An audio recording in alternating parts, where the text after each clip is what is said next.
afternoon. The President is constantly monitoring Hurricane Irma, and the federal government is working closely with our state and local partners to ensure the safety of the coastal communities. In his weekly address to the nation this morning, the President noted that this is a storm of historic destructive potential, and he's asking that everyone in the storm's path remain vigilant and heed all recommendations from government officials and law enforcement. Our message to the American people is this: with gratitude for our first responders and prayers for those in the storm's path, we are behind you 100%. With that, I'd like to bring up the President's Homeland Security Advisor, Tom Bossert, to discuss specifics on the federal government's ongoing preparedness and response efforts. And after, I'll be up to take care of the questions. Thanks. Thanks, Sarah. Thanks to each of you for being here. Can't add too much more to that, so let me see if I can just jump in a little bit to my thinking here. As you've heard me say before, I like to try to categorize my thoughts into informing, influencing, and inspiring if I can. In terms of informing, please recall the process here is that the federal government under President Trump's leadership and the leadership of his cabinet is fully engaged, but they're fully engaged in support of the governors. Those governors at this point are engaged in various different forms and phases of what we consider incident management. So as I walk through Irma, let me stop. I'd be remiss if I didn't, and talk about Texas and Harvey. So Governor Abbott and I have been in close contact and haven't stopped that contact because his people in Texas and the people of Louisiana under Governor Edwards are involved in the early stages of what will be a long recovery effort. The people in the U.S. Virgin Islands, Puerto Rico, and the other Caribbean islands affected by Harvey already are in the middle of acute life-saving, life-sustaining response operations. And what we're seeing in Florida and South Carolina and Georgia are the final stages of preparation for the beginning of a response operation. So we're seeing all three play out for us at the same time. It requires us to juggle some of our thinking, but it doesn't require us to juggle our resources. So to be clear, the response operations had ceased life-saving and life-sustaining in Harvey, and we had an opportunity to rest and refit our forces, move them out and reposition them for Harvey. We're right now employing them in the islands to save lives, and we will maintain a good footprint and posture to do the same in Florida, South Carolina, and Georgia as the storm progresses. So I'll come back to some of the path and the track and forecast here in a moment. I'd like to see if I could reinforce that by suggesting we take this very seriously. It's not only a dangerous storm, we've already seen loss of life. This storm has taken lives already. It's going to take more, unfortunately, if we're not prepared. So please take it seriously. I'd also suggest now, in terms of influencing, that people stop watching so carefully this track and start thinking a little bit more seriously about getting themselves into a safe place and out of danger.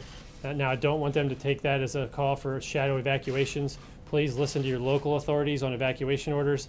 They're not only looking out for your best interest, but they're carefully coordinating.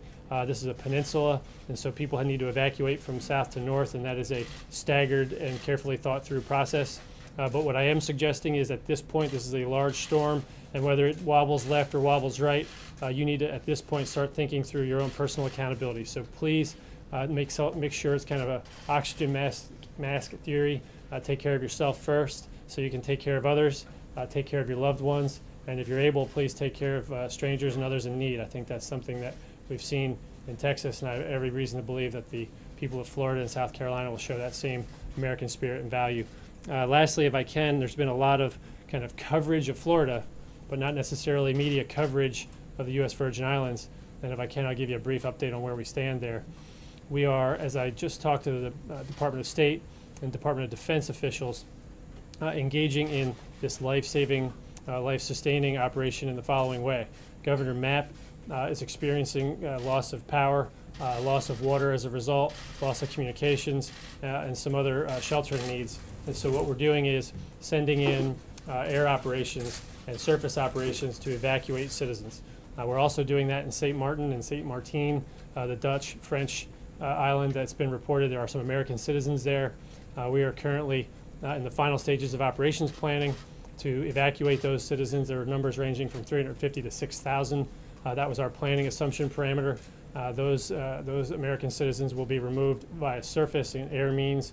We've had to do some kind of planning adjustment for surf conditions, for wind, and for Hurricane Jose as we look forward to that hopefully missing the United States. It's unfortunately still causing some havoc in the islands in our response operations, our evacuation operations. So that's where we stand on that.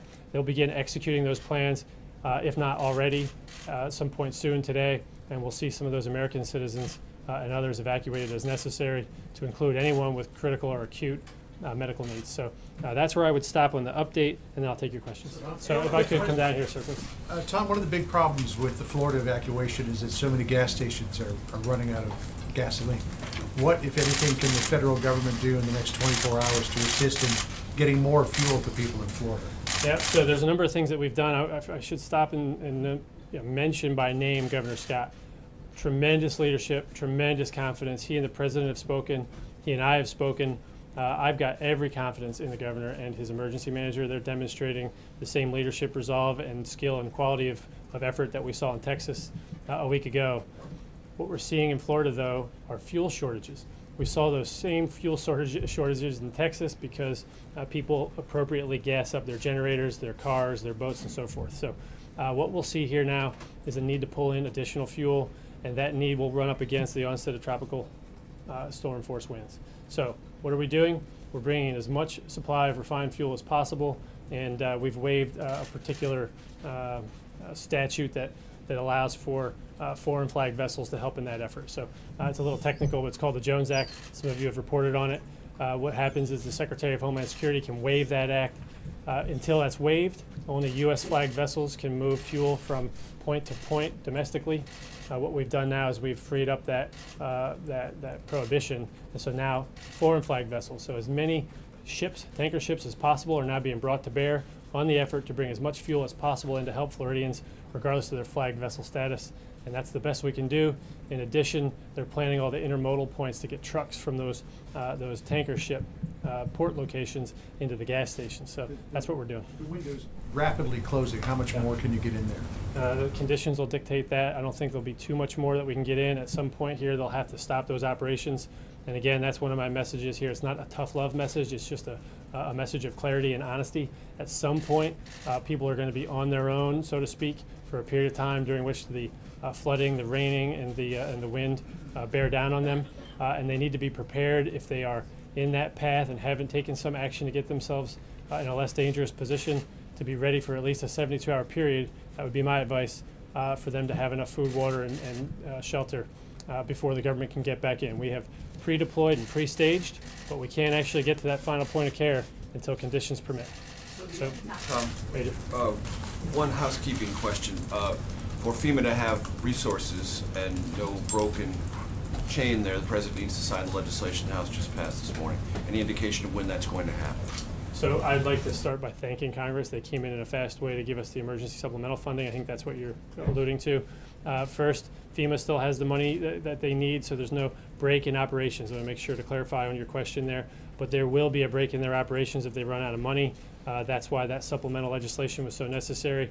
Thank you to the House and Senate leadership for bringing everyone back in and passing that so quickly and responsibly. We anticipate, honestly, this is a real-time event. The bill might be on its way up here right now. It requires signature by the Speaker, signature by the Senate leadership or the Vice President, and then signature by the President of the United States. And so I think that will happen today. But as soon as we get it, the President will take that seriously. Talk to us about the complication of a storm track, and we don't know the wobbling nature of it, but it looks like it's going to cover the entire peninsula running south to north. How does that complicate emergency management response as it moves up the state? And to Floridians who are veterans of hurricanes, there is sometimes a tendency to say, I can ride this one out. I've seen bad storms before. Could you address both of those? Yeah, of course. Some people call it hurricane amnesia. Let's hope there's no hurricane amnesia, but I would start by saying there are some people, probably some 20% of the population, that might not remember or might not have gone through the last big hurricane in Florida. It was probably 2004 or 5, right? There were 4 major hurricanes in 2004, Wilma in 2005, which was forgotten because of Katrina. If you haven't experienced it, take it seriously and ask those who have. If you have experienced it, please recall that what I just described took place. You were without power, you were without comms, and you were without water in some cases, or sewer treatment and so forth for a period of time afterwards. So plan for that. In terms of the track, there's 3 considerations. The upper right, kind of northeast quadrant of the storm packs the most punch. right? The second consideration is if the eye wall gets over land, it tends to lose steam a little faster. So if it stays over water, it tends to keep its strength a little longer. And so as this thing moves left and right, it can affect our operations because it can affect a different part of the state in a different way, wind or flood. What we'll see here over the next 24 hours is going to tell us which one we're going to face. We're planning for all those eventualities. I guess maybe worst case scenario is if it dips down, moves west, and curls around to the other side of the state. Because right now, it's my belief that people haven't been planning for that. I want to make sure I'm not suggesting that that's going to happen, but it seems to be within the cone of uncertainty. And so this storm at this point could do everything from Tampa to Jacksonville and a direct hit on Miami. So please plan for those things accordingly. Don't necessarily evacuate based on those eventualities. Listen to your local officials as they're tracking it most closely, but do prepare to be in the storm's path just in case. So that's how we're doing it. And then lastly, to answer your question, Major, what we're doing is instead of pre-positioning all the commodities in places that might be affected by the storm to continue support operations to the islands, the FEMA logistics team have thought through placing those supplies elsewhere, even up to Delaware, New York, and elsewhere, so they continue barge operations in to support the islands, and that the next storm doesn't affect the storm before. If that answers your question. So if I go here. Thank you. The big question is, after the chemical fire that occurred in Texas and the fact that you all are being taxed with a second storm, are there any extra precautions that are being taken this time to ensure that that type of thing doesn't happen here? And how taxed is the system for this and for Jose coming in? Well, the system can be taxed in different ways. I addressed already the life-saving, life-sustaining operational capabilities that we have, all the USAR teams and so forth, which are marshaled by the federal government but provided by the states. They're all rested and refit and ready to come back into the fight. Same with the Coast Guard, the United States military, National Guard, and Title X forces. We're preparing for environmental losses as we should. I can't speak to each and every company's preparation efforts. As I stand here, we can continue to monitor that and follow up with you. There'll be steps that are taken from setting down the nuclear facility, the nuclear power facility, to a position of safety. I think they take some kind of warm shutdown posture at some point, depending on the track. So we monitor those things. I was comfortable with the position of most of them. We also look at Okeechobee because that's going to be a big flooding risk and an overflow risk. Is there anything that you're not comfortable with right now that is an overriding concern? Yeah, well, we're worried about the fuel shortages. We're worried about whatever worries the governor at this point. But no, to be honest with you, I am setting expectations appropriately here because as we go through a storm, nobody's ever happy or completely safe. But I am extremely comfortable with the government efforts. Now I want to make sure that people understand that they have a part to play here as well. So, yeah. Two questions for you, if you don't mind. Number one, taking a step back and looking a little more big picture, You've got wildfires out west, you've got the crisis in Texas that people are still recovering from, you have Irma, Jose on its heels. The resources of the federal government are not unlimited. At what point do you worry that the resources are being stretched too thin if you're not at that point now? Yeah, no, I don't. As the Chief of Staff, General Kelly, says, the federal government should be able to walk and chew gum at the same time. He's absolutely right. We've had cabinet meetings here today, yesterday, and throughout these storm events focusing on efforts in national security matters around the globe. So I'm pretty comfortable in our ability and our capacity as leaders, but also as institutions to handle the various different things that come our way. I'm extremely comfortable with President Trump's capacity to do so. He's demonstrated an ability to juggle these issues of complexity on a regular basis, including today. What I do worry about are the financial resources. Congress came and stepped up in a bipartisan way. I think President Trump deserves a lot of credit for putting that together over the last 48 hours. And they've done what the American people really want them to do, and that is act and do what's right instead of quibbling over things that tend to get in the way of efficient execution of services. And so in this particular case, we're going to have to go back, I'm sure, for additional resources as these storms continue to hurt our states and our citizens. But for now, we're taking a responsible course of action, asking for the money in the appropriate small tranches, and then reassessing and getting better estimates so that we don't overestimate. But we're not doing it in a way that's going to stop or slow down operations. So. My second question, and actually, do you know what a number would be on that yet, or is it too early? On a subsequent request, no, a little too early. So, as you know, the approximately $7.5 billion that came for FEMA on this supplemental was a calculated estimate. There's a 6.8 figure roundabout that would be a regular scheduled replenishment at the end of the month for FEMA's disaster relief fund. Those two together were contemplated, so we assume passage of both. The third or future requests will be based on estimates of information as we refine them. And while we have you here, I know you're going to focus on Irma, but I've got to ask about DACA because there's still a question of what happens to DACA recipients currently serving in the military. There's still no decision. Can you explain why there's a delay in explaining to these folks what's going to happen and when they might be able to expect an answer? No, I can't. I can tell you that the president put it back on Congress and then asked for his priorities to be met in their solution. In the interim window, I'm not sure, to be honest with you, what the answer is on the military part of DACA, but I thought we were clear. I'll find and make sure I get back to you on that. Yeah. Given Harvey and the flooding and the recovery efforts that you talked about, and then what may happen with Irma, there have been reports that you all are reconsidering the flood, reversing the flood plain regulations that the Obama administration put in. Can you talk about whether you are, in fact, reconsidering that, either putting back those regulations or drafting new regulations that would once again toughen back up the flood regulations, given that we're going to be facing a lot of those issues as both of these places recover? Yeah, no, I won't necessarily accept the premise of the question, but I will answer the spirit of it. So it's not about tough or not tough, it's about smart or not smart. And I think the answer here, I think I went out and did this in one of your publications, the answer here is that we shouldn't use federal money to rebuild in ways that don't anticipate future flood risk. So we need to build back smarter and stronger against floodplain concerns when we use federal dollars. What happened in the president's infrastructure executive order was the rescission of an Obama-era order that had a broad-ranging and overreaching scope into construction permitting. And at the time that we rescinded it, we did so in the hope of expediting infrastructure development in this country, which I think was a smart move for what it's worth. The president certainly did as well. But now what we have to do is replace with thoughtful, whether it's an executive order, regulations, or both, building standards and practices for the expenditure of federal money that makes floodplain and risk mitigation sense. So there will be some kind of affirmative effort to. In the interim, I should point out two things here, right? Not to be defensive, but first, that Obama-era executive order had not turned into a regulation yet. So nothing in this storm would have changed whether we acted or didn't act, if that makes sense. So this was not an immediate or poorly thought through step.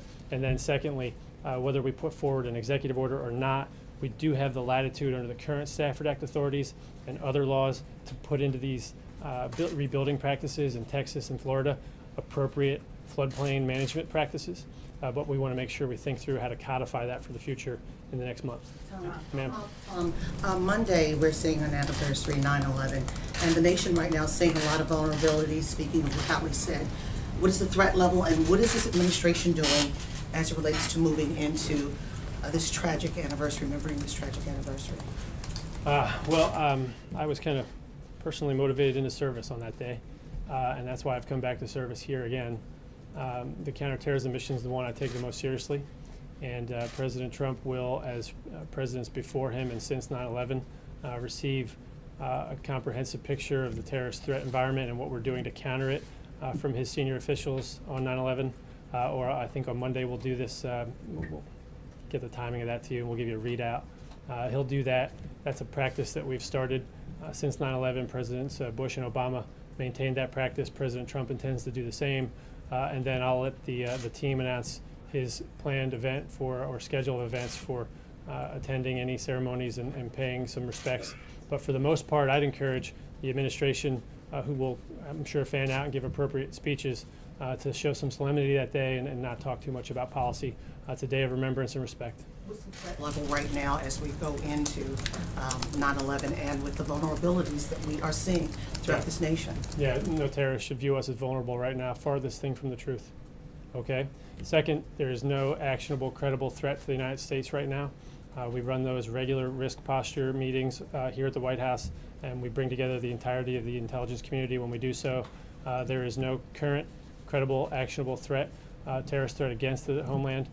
But we will continue to track that, and if we learn of such a thing, we communicate it to our law enforcement authorities and to the public as soon as we learn of it. Yeah, thank you, sir. In addition to the issue of supplies of oil and gas, there's the issue of price. And gasoline has got jacked up about 70 cents a gallon. I remember at an earlier briefing you said you'd be monitoring to make sure there isn't gouging. Yep. Are you monitoring beyond the issue of supply and demand? Because that seems to be a pretty bad excuse just to raise prices, and to make sure that it's data-based? Yeah, so the idea is trying to determine, it's a fact-based determination, the difference between gouging and supply and demand price indicators. So I'd ask you to remember one thing, the refineries, at least 5 or 6 of them in Houston are still down. So we've got a refinery issue on one side and we've got an increased demand issue on the other side. And so that's necessarily generally going to raise prices, but it's a short-term price spike in our experience. We'll try to differentiate that from gouging as we examine any potential allegations of that practice. But for right now, Floridians are pretty well used to this, and I think they're pretty well used to their Attorney General prosecuting them in Florida. So I'm not of the opinion that I have to issue too many warnings from this podium again, but in case anybody missed me last time, gouging won't be tolerated, period. Okay? Let me see if I can come back real quickly because I know Sarah's here and has a lot more to do. Governor Mapp, Governor Rosello, Governor McMaster of South Carolina, Scott of Florida, Deal of Georgia, and Abbott of Texas. You're all on our minds. You're all our clients. You're our customer base right now. You're going to set the requirements. We're going to meet those requirements, and as Americans, we're going to get through this. So remember, I started with inform, influence, and inspire. I'm pretty certain that the country saw the people of Texas show us what compassion is all about, and I'm pretty sure the Floridians and South Carolinians are going to step up and match that challenge in the next coming days. Let's say a little prayer for them, and I'll come back out and speak to you as the situation dictates. So thank you very much. Appreciate it. Thank you, Tom. Thank you, Tom. As you can see, the safety and security of the American people is the President's top priority, and we'll continue to work with our local partners to keep the public fully informed as the events unfold. Looking ahead to this weekend, the President and the First Lady will be hosting cabinet members and their spouses at Camp David. This will be a working weekend, which will include the 4th cabinet meeting since the President took office. That will take place on Saturday. The President will lead a discussion on the administration's priorities in addition to receiving briefings on Hurricane Harvey, recovery efforts, and preparations for Hurricane Irma. Secretary Mattis will obviously be among the cabinet members attending this weekend, and on a lighter note, today happens to be his birthday, so I'd like to wish Secretary Mattis a happy birthday on behalf of all of us here. Everybody knows I love a good birthday story. In a letter to his troops in the field in 2003, General Mattis encouraged them to fight with a happy heart and a strong spirit and to demonstrate to the world that there is no better friend and no worse enemy than a U.S. Marine. I think it's safe to say that he's lived his own life by that advice. In general, we hope your 67th birthday is a good one. With that, I'll take your questions. Celia. Is this agreement with the president, is this agreement with the Democrats that the president reached a one-off? Is this something we can expect to see more of, bipartisanship from this White House? I certainly think that the goal is to have bipartisan efforts and certainly legislation where you've got Republicans and Democrats both working towards it. That was something that the president talked about during the campaign, and certainly something that I think the American people expect, and one of the reasons they voted for him, and I certainly would expect to continue to see that. Does the president care at all that Republican leadership is annoyed with this deal that he reached? I think that the president's focus was what was doing what was best for the American people, and that's why he's the president. The people wanted somebody to be a leader. They wanted somebody that was going to step up and take action and get things done, and that's exactly what the president did. I think the last thing we want to do is play partisan politics when we have people in places like Texas and Louisiana that need financial support through the federal government. The president wanted to make sure that happened and that got taken care of, and that's what he did. Sarah. John? Sir, what's the thinking behind the president working with Nancy Pelosi and Chuck Schumer to eliminate the need to constantly go through this debt ceiling process? Look, I think that if you can take some of that partisan bickering out of the process, that's probably a good thing. This is a government that is always going to pay its debts and wants to make sure that our bills get paid and that we can support the needs that we have of our country, like we're having to do right now in a time of disaster relief efforts. And so that's certainly a priority moving forward. But there are some conservatives in Congress who say taking away the battles over the debt ceiling just means that you're going to continue to add on debt, add on debt, add on debt with no checks and balances. Well, I think that's, if you have your priorities wrong, the president is focused on, one, balancing the budget, bringing that debt down overall, but also making sure, again, that the citizens of our country, particularly those in a really desperate time of need like we are seeing right now in Texas and Louisiana, are taken care of. Major. Sarah, about tomorrow, you said it's important for the public to be fully informed. I would just suggest you take in due seriousness having we'll be able to cover some portion of that cabinet meeting at Camp David tomorrow, so the country can be fully informed. We will be releasing some of the president's remarks from tomorrow, and we'll keep you guys posted on that process and how that'll look. You talked about eliminating partisan bickering from the debt ceiling process. Is that a Republican problem? Is that I'm sorry? A Republican problem. We had 90 Republicans in the House vote against this emergency relief package in large measure because it was decoupled or coupled in a way. The majority of Republicans voted for it. I think that the most important thing is that the deal got done. The president acted on it, and he worked with Democrats to get it done. And I think he's going to continue to work with whoever is interested in moving the ball forward to help the American people. And for Republicans who are displeased with this, what is the White House message to them? Just get over it? You're sore losers? What? I think the biggest message is that we're a lot less focused on what makes Congress happy and what makes Americans better and stronger. And that was the decision that the president made, that this was something that was important to get done, and he was willing to work with Democrats to make sure it happened. David. Sarah, I think you, just to change subjects for a second, there's been estimates that 250,000 Rohingya Muslims have fled violence in Burma, perpetrated by the military portion of the Burmese government. And I think last week you said you were asked whether the president had been briefed, you weren't sure. Can you give us an update whether the president has been briefed and made aware of it, if he has concerns about this, because it could be regionally destabilizing, and also let us know whether the president, since taking office, had had any direct conversation with Aung San Suu Kyi, and would agree with some members of Congress who are now saying they would like her to take a stronger role in sort of denouncing this violence and trying to put an end to it. I know that he's aware of the situation. We're monitoring. I'm not aware of it, if they've had specific conversations, so I'd have to look into Do you guys that. have a statement, though, about concern about this? Again, we're monitoring the situation, and I would refer you to the State Department for specific details at this point. Jeff? Sarah, what specifically are some ideas that the president would like to work with Democrats next on? He's talked a lot about tax reform, obviously, but is infrastructure also on the list here? Or when will we know if this sort of new approach to bipartisanship is something that is his new plan versus just, as Cecilia asked, was a one-off? Look, the president's committed to moving legislation through. He wants Congress to act, and he's happy to have Democrats be part of that. Tax reform is a huge part of the agenda moving into the fall. Infrastructure is something certainly we'd love to see. He had meetings on that just yesterday, and we're going to continue to work with anyone willing to sit down at the table and focus on those pieces of legislation. Has he given up on health care repeal? No, and we're going to continue pushing and looking for new ways to improve the healthcare system, and certainly the ultimate goal would be to repeal Obamacare and replace it with something that actually works. Democrats on that to try and find a if a Democrats solution are or a willing to fix? work on an actual solution, sure. Adam? Thank you, Sarah. The president this morning talked about tax reform in a tweet, and he's focusing the country on tax reform after we get past the hurricanes and the immediate threats. Everyone in the administration says tax reform this year. One person, however, that would be Leader McConnell, keeps saying tax reform this Congress, which could be next year. Is the president willing to allow the focus on tax reform to move into 2018? And if not, what would he say to the leader to get him on board with everyone else in the administration to deliver tax reform to the American people by December 31st of this year? Yeah, I think the ultimate goal is certainly to get it done. Ideally, we get it done as soon as possible.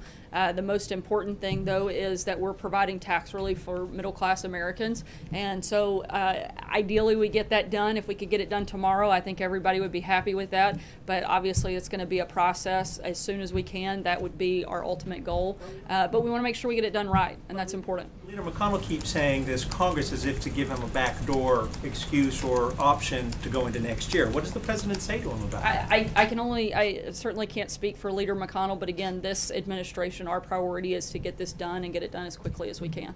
Catherine? Sarah, is Mar-a-Lago following evacuation orders in Palm Beach? I can't speak for the Trump organization. I'd direct you to them. And do you know at all, I mean, the Mar-a-Lago has survived come through a number of hurricanes, very minimal damage. Would the president consider evacuees or victims of the storm being housed there? Again, that's something that you would have to talk to the Trump organization, not something I can comment. Zeke? One, in regards to the deal reached with the Democrats earlier this week, the president talked a lot on the campaign about how he was going to come up with the best deals. What would the White House's message be to Republicans who, on the issue of the debt ceiling or on the CRs in the past, achieve better deficit-cutting deals under President Barack Obama?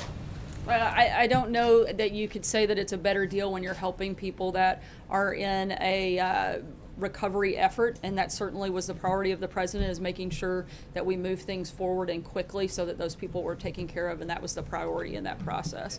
Noah?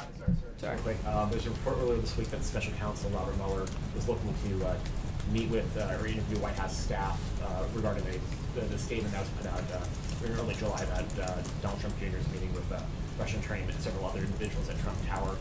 Has that a formal request been made, and will White House staff be complying, and who is affected by that request? I'm not aware of a specific request at this time, but certainly we've been very clear that the White House will be fully cooperative and transparent through this process. No. Sir, I have two questions, one on DACA and one on the debt ceiling deal. On DACA, the president tweeted yesterday that DACA recipients have, quote, nothing to worry about over the next 6 months, and there would be no action. Can you definitively say that no DACA recipients will be deported in the next 6 months? I would imagine, unless there was some sort of criminal activity, I think that would change the situation. Why can't you definitively say that no DACA recipients will be deported? Well, I was about to if you'd let me finish my sentence. But I was going to say that outside of circumstances where there may be criminal activity or something along those lines, the president's been clear that that's not something that would take place, a change over those 6-month period. I think what most DACA recipients are worried about is that their status is scheduled to lapse by 2020. Can you speak to that? I mean, when the president says they have nothing to worry about, they're all going to be during out of this status during by this 6-month time. There are no changes that are being made to the program at this point. After that, again, the goal is that Congress makes a permanent fix, and that Congress actually does their job, and that we have responsible immigration reform that takes place over these 6 months, and those individuals won't be affected because they actually stepped up and did what they were asked to do by the American people. On the debt ceiling deal, when it comes to votes, is the president finding Schumer and Pelosi to be more reliable partners in getting votes than the Republican leaders? Look, the president's committed to working with both Republicans and Democrats, and we're going to continue doing that and trying to get the best legislation we can for the American people. I hate to do this, but it's Friday and the president's departing, and I know several people have to step out for that. We'll be around the rest of the afternoon. If you guys have follow-up questions, we'll be happy. We will make America great again.